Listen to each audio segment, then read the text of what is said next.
እንዴት ናቸው? አንዳንድ ጊዜ በልጅነት ወይ በጎርምስና ዘመን ያነበባችሁት መጽሐፍ መልሳችሁ ስታነቡ ሌላ መልክ ይሰጣቸዋል። ስለ አንድ አጭር ልቦለድ ልተርክላችሁ ነው። 567 ደራሲው ስብሐት ገብረ እግዚአብሔር። ይህ መጽሐፍ ጋሽ ስብሐት እንዲታወቅ ምክንያት ከሆኑ መጽሐፎች መካከል አንዱ ነው። ጋሽ ስብሐት 567 የተባለው ትረካ ሲነበብ ራሱን መቆጣጠር እንደማይችል አስታውሳለሁ። በአንድ ወቅት ዮሐንስ ኃይለ ጊዮርጊስ የተባለ ሰው ይሄኛውን በእንግሊዝኛ ቋንቋ ተረጎመውና የምረቃ ስነስርዓት ተደረገ እዚህ አሊያንስ ፍራንሴ እና እዛ መድረክ ላይ አንባቢው አለ፣ ጋሽ ስብሐት አለ፣ ተመልካች አለ። እየተተረከ በሄደ ቁጥር ፊቱን ስናየው እየተለወጠ መጣ። ከዛ እንደዚህ ራሱን ደፋ፣ አንገቱን ደፋ። ትረካው እስኪጠናቀቅ ድረስ ቀና አላለም። ምን ሆኖ ይሆናል? እኛ በርግጥ አንድ የምናውቀው ታሪክ አለ። ጋሽ ስብሐት በፍጹም መቋቋም ማልችላቸው በልጅነቴ ከተማረርኩባቸው ሁለት ነገሮች መካከል አንዱ ፍየል መጠበቅና ረሃብን ነው ይላል። እሱ ትዝ ብሎት ይሆን? ራሳችንን ጠየቅን። ተራኪው ትረካውን አንብቦ ሲጨርስ ቀና ሲል ፊቱ በእንባ ተዘርብርቧል። በጣም ደነገጥኩ። ሰው የገዛ ድርሰቱ የገዛ የስነ ጽሑፍ ውጤቱ ያውም ከ40 ዓመት በፊት የተጻፈ ልቦለዱ ይሄን ልቡን ይነካው ግን አቃተው። ለምን እንዳለቀሰ እንኳን ሊናገር አልቻለም። አለማቋረጥ ነበር እንባው ይወርድ የነበረው። 567 የተለያዩ ሰዎች ሞኖሎግ ሰርተውታል። መነባነብ በተደጋጋሚ ሲቀርብ ማየው ከረሃብ ጋር ተያይዞ ነው። ቀደም ሲል እንደነገርኳችሁ የሆነ ጊዜ ያነበብነውን መጽሐፍ መልሰን ስናነብ ሌላ ትርጉም ይሰጠናል አላልኳችሁ? አንድ የገባኝ የመሰለኝን ነገር ልነግራችሁ ነው። 567 ስለ ይሁዳ ነው የሚያወራው። ይሁዳ ማን ነው? ይሁዳ ከሃዲው፣ ይሁዳ ጌታውን አሳልፎ የሰጠው፣ ይሁዳ በተቀመጠበት ወንበር በተሾመበት መንበር ያልተገኘ ሰው፣ ከ12 አንዱ የጠፋ ይሁዳ። ስለዚህ ይሁዳዊነት በ567 እንበለው ርዕሱ። አሁን 567ን ያነበበ ሰው ምኑን ከምን ሊያገናኘው ነው ማለቱ አይቀርም። ይሄ ትረካ የክህደት ታሪክ ነው። ማንም ይክደው? ተፈጥሮ ትከዳለች፣ ሰው ይከዳል። መሪ ገጸ ባህሪያቱ በፈጣሪ ተከድተናል ይላሉ።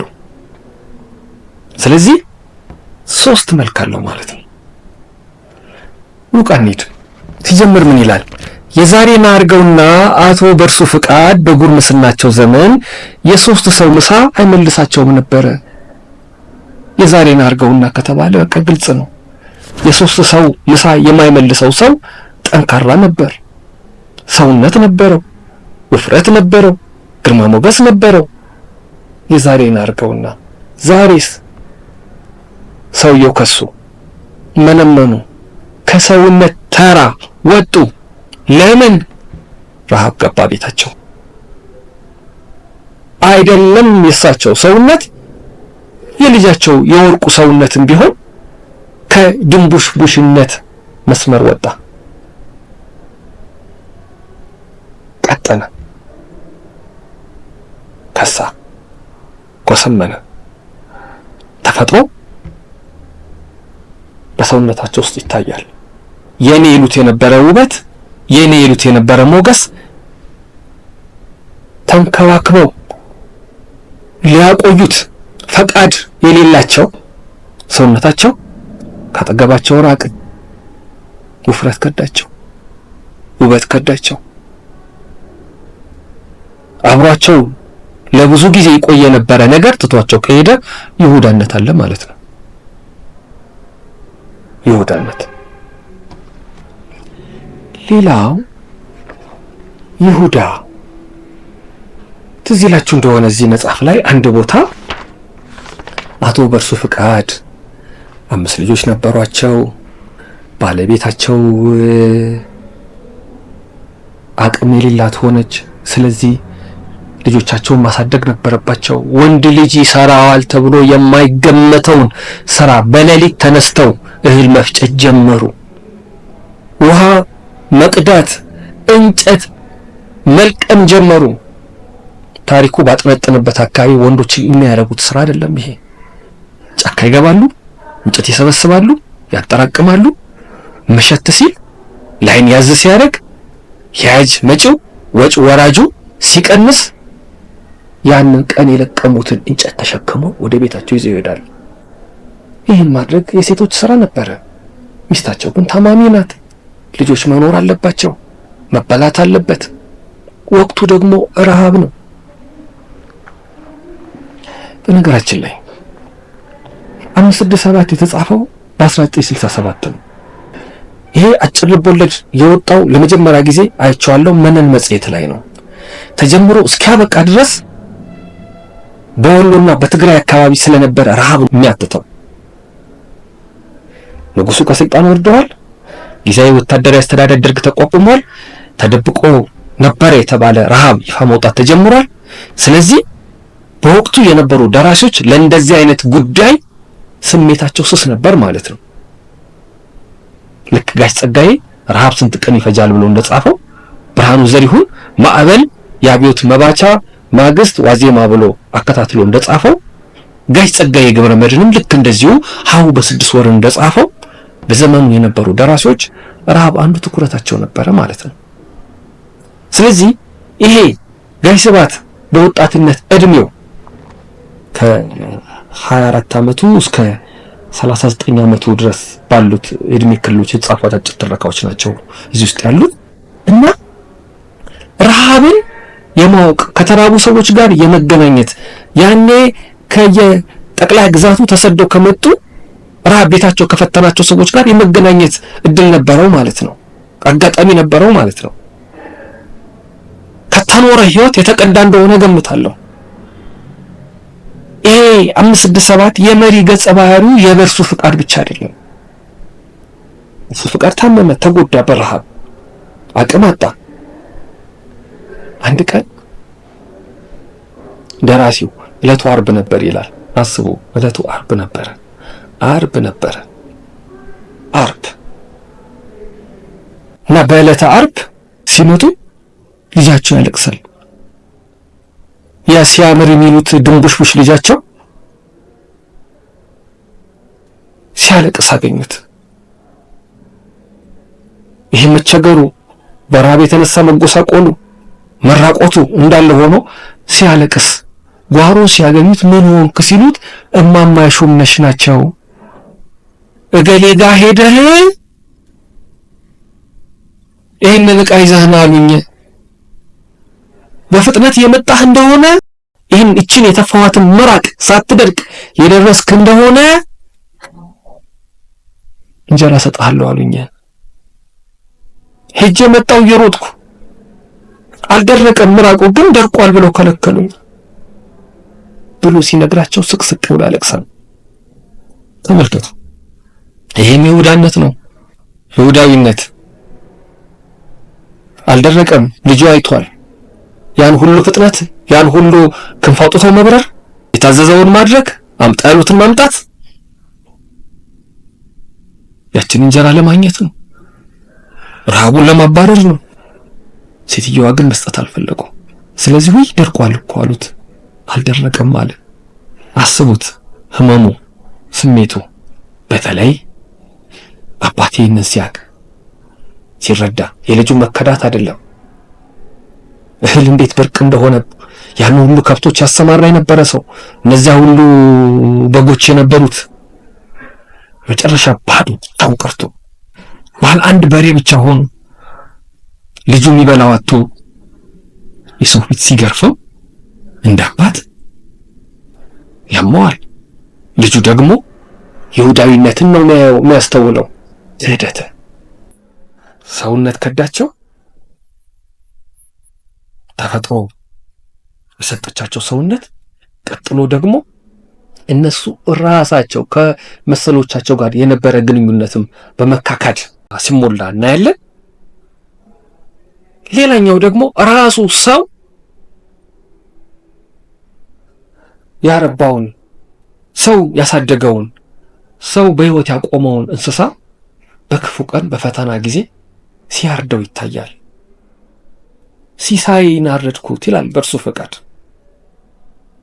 ሲሳይ ታመመ፣ መዳን የማይችል ሆነ። ስለዚህ ቶሎ መታረድ ነበረበት። ታረደ፣ ከፋቸው። ምን አሉት እሳቸው? በሚስጥር ነገርኩት፣ ሲሳይን ነገርኩት ይላል። ላርደህ ነው ብዬ። በገጠሩ ልማድ አንድ ሰው አብሮት የከረመ እንስሳን አርደው ስለሚወደው ስለሚያከብረው ያንን እቤቱ የቆየውን በሬ በርካሽ ዋጋም ቢሆን ሽጦ ሌላ ገዝቶ መጥቶ ያርዳል እንጂ አድርጎ ለጠረኑ አክብሮታለሁ፣ አሳድጎኛል፣ አሳድጌዋለሁ ብሎ ስለሚያምን ማለት ነው። ቤተሰብ እሺ ብሎ አይበላም። አንዳንድ አካባቢ በጣም ከተቸገሩ የሚያርዱት ከሆነ ምንድነው የሚያደርጉት? በጆሮ ይነግሩታል። ወድጄ አይደለም ላርድህ ነው፣ አንተ ወድቀሃል፣ ተሰብረሃል፣ ገበያ ባወጣህ የሚገዛኝ አይኖርም እና እባክህን አትቀየመኝ፣ ይህን ባላደርግ ደስ ባለኝ፣ ግን እንዲሁ ከምትሞት ልጆቼ እኔ ቁርስ ምሳ እራት ብናደርግ ይሻላል ብለው ነግረውት ነው የሚያርዱት። በተለይ በሰሜኑ ክፍል በእርሱ ፍቃድ በሬውን አረደ። ካረደ በኋላ ደስተኛ አይሆንም። ልጆቹ የሆኑትን ያውቃል፣ የደረሱበትን፣ ባለቤቱ እሱ የሆኑትን ያውቃል። ከዚያስ ይሁዳ ማለት እኔ ነኝ አለ። ይሁዳዊነት። ይሁዳ ተጸጸተ፣ ራሱን ሰቀለ፣ ባደረገው ነገር ተቆጨ። እሱ ከኔ ይሻላል፣ እኔ ግን እንደዛ አላረኩም፣ አልተጸጸትኩም፣ ይቅርታ አልጠየቅኩም ይላል። ራሱን ዙሪያው በይሁዳ የተከበበ ሰው መጨረሻ እሱ ራሱ የይሁዳዊነት መንፈስ ሲላበስ የመክዳት ስሜት ሲጫኑ ነው የምናየው። ምን ይላል? በጣም ልቤን የምትነካኝ ቃል አለች። ልክ አእምሮ ከተነካ በኋላ በእርሱ ፍቃድ በሰሙነ ሕማማት ቤተክርስቲያን ሄዶ ጓሮ ሐውልት በመቃብር ስፍራ ላይ ቆሞ 5 ልጆች ሰተኸኝ እማበላው እህል የከለከልከኝ ለምንድን ነው ብሎሃል። በእርሱ ፍቃድ በሉት እናንተ ሙታን ይላል። ለሙታን ነው መልእክቱ። ሙታን እንዲያደርሱለት ነው ምኞቱ። ሰጠኸኝ ነው፣ ግን ደግሞ ተክጃለሁ ይላል። ለምን እማበላቸው ወር ካልሰጠኸኝ ይላል። 5 ልጆች ሰተኸኝ ቀኑን ሙሉ አንዲት ሳቅ የማትሰማበት ምክንያት ለምንድን ነው ብለዋል በእርሱ ፍቃድ። እና በእርሱ ፍቃድ የመከዳት ስሜት ይሰማው የነበረ ሰው ነው። በረሃብ ቤቱ መፈተኑ ልቡን የነካው ሰው ነው። አእምሮ እንዲታወክ ምክንያት የሆነ ሰው ነው። 5 6 7 ስለዚህ ታሪክ ነው የሚነግራቸው። ሰምና ወርቅ አለው ማለት ነው። በእኔ መረዳት ስሙ ነው ረሃብ፣ ወርቁ ግን የክህደት ታሪክ ነው። ያ ትንሹ ልጅ ሰፌድ አምጣ ተብሎ ሰፌድ ካመጣ እንጀራ በጨው እንጀራ በሚጥሚጣ ይሰጣል ተብሎ ምራቋ ሳትደርቅ ተባለ። እንደተባለው አልተደረገለትም። ተከፋ፣ ተከዳ። ይሁዳዊነት ያሳደገው የኔ የሚለው በሬውን እንደ ልጁ የሚያየውን በሬውን እንኳን ስላረደው የመክዳት ስሜት ነው የሚሰማው። ይሄው ሰሞኑ ሕማማት ነው፣ ስለ ስቅለት ትሰማላችሁ ይላል።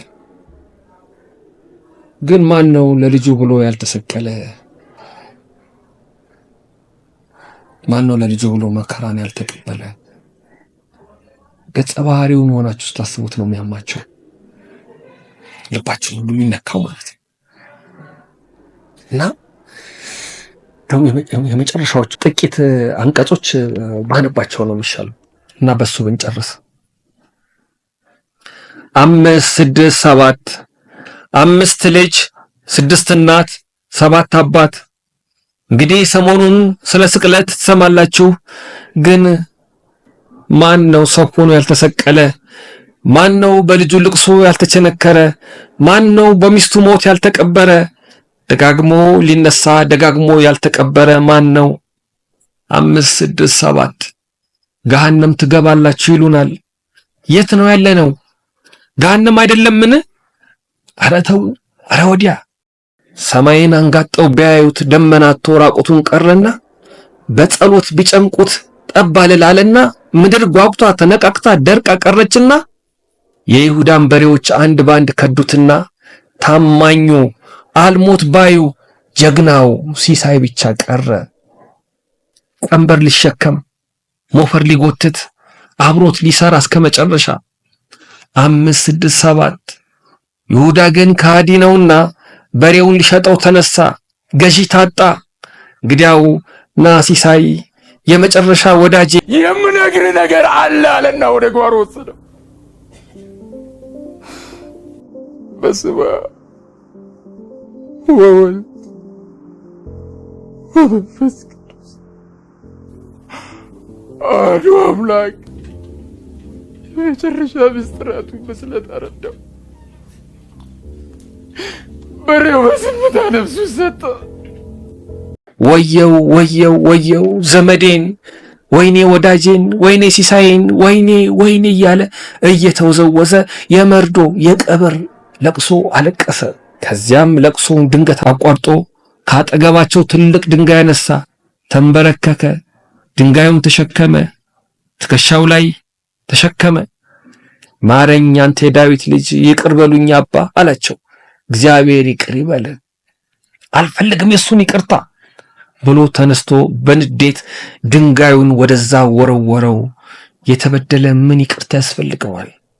ሰው በመሆኑ ይቅርታ ለመንኩ እንጂ እኔ ፈጣሪን ይቅርታ ለምናለሁ። አሁን ይሁዳነት እሱ ውስጥ ገባ ማለት ነው።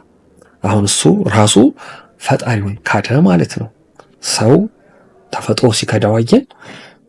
የተፈጠረው ፍጡር ደግሞ የፈጠረው ፈጣሪ እንዲክደው ምክንያት ያገኘ መሰለው ማለት ነው። ሰው በመሆኑ ይቅርታ ለመንኩ እንጂ እኔ ፈጣሪን ይቅርታ ለምናለሁ፣ እሱማ ሊከሰስ ይገባዋል ብሎ እጆቹን አነስቶ እንደገና ለሙታን መናገር ጀመረ። እብዱ ሰውዬ 5 6 7 እያለ ይቀጥላል። ከዚያ የሚገርማችሁ አባ በእርሱ ፍቃድን ይዘው አጽናንተው እረፍት እንዲያደርግ ያመቻቹለታል። ወዲያው እሱ የነበረበትን ዓለም ይረሳል። ድሮ እንደነበረ ያለ ይመስለዋል። ከብቶቹን አስገቧቸው። የለውም እኮ ምንም። ዓለም ክደዋለች፣ ይሁዳ ሆናበታለች። ከብቶቹን አስገቧቸው፣ ጠላ አምጡ እንጂ ለአባ ጠላ አምጡላቸው፣ እንደዚህ አድርጎላቸው የተባሉ ነገሮች በሙሉ የሉ። ካጠገቡ ርቀዋል፣ ተክዷል። ለዛ ነው 5 6 7 ሰሞኑ ረሃብ፣ ወርቁ ግን ይሁዳዊነት ይሁዳ ነው ብዬ ማምነው። አመሰግናለሁ።